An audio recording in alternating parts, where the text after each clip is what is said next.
Eesti Vabariigi elus oli tegelikult see nädal oli ju väga tähtis nädal.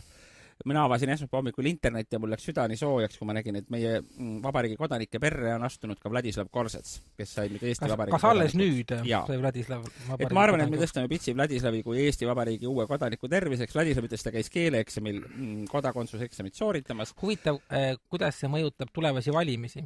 Kelle poolt Vladislav annab oma hääle, et kas tõuseb Keskerakonna toetajaskond, kas Vladislav on reformimeelne või on ta sots, eks ole? No, pigem arvaks, et Vladislav on sots. Ja siin võiks veel mõelda selle peale, kuidas see mõjutab Euroopa tulevikku laiemalt, sest nüüd Vladislav sisuliselt liitus Schengeni viisaruumiga. Siiamaani oli tema tegevusväär piiratud ju Venemaa ja Eestiga. Venemaa tema ajalooline kodumaa ja Eesti on see, kuhu paiskas ta sõda. Ja Vladislavi puhul ärme unusta seda, et kuidas see, et ta nüüd liitus Schengeni viisaruumiga ja saab vabalt liikuda igal Euroopa riigis, kuidas see mõjutab Euroopa kalavarusid.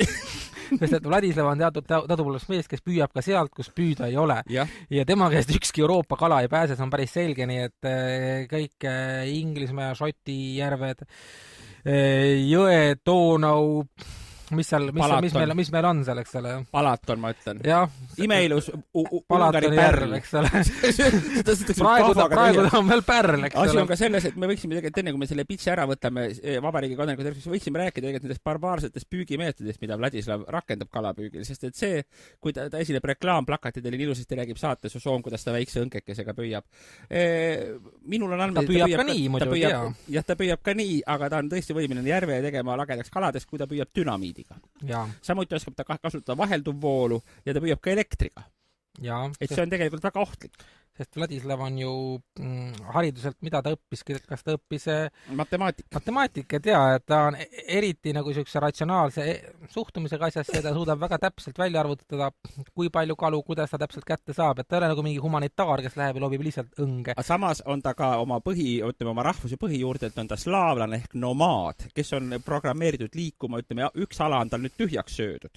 Eestimaa on kalades praktiliselt ja see ongi põhjus, miks tal selle passi saamisega nii kiireks, eks ta tahab liikuda edasi. Just Schengenist ma arvan, näeb just tulevasi selliseid kalaparru, mida ta imustab ära süüa.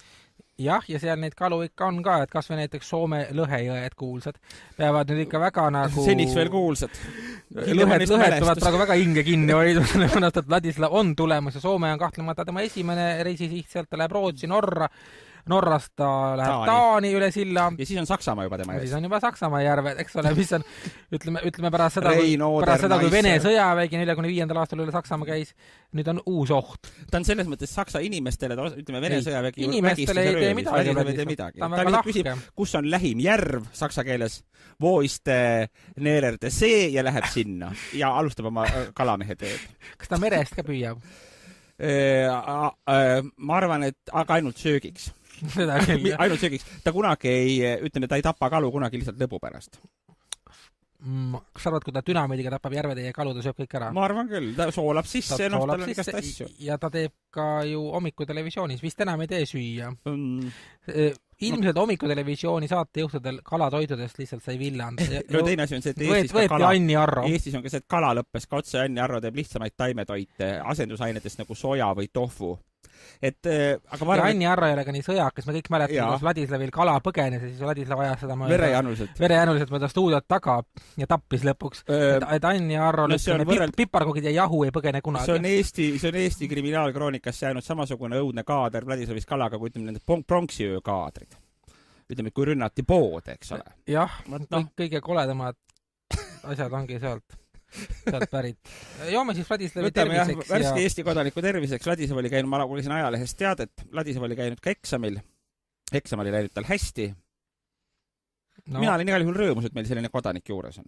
Ei, muidugi. Mina olen ka rõõmus, et tühja nendest Euroopa kalavarud. Ma nende pärast eriti ei muretse.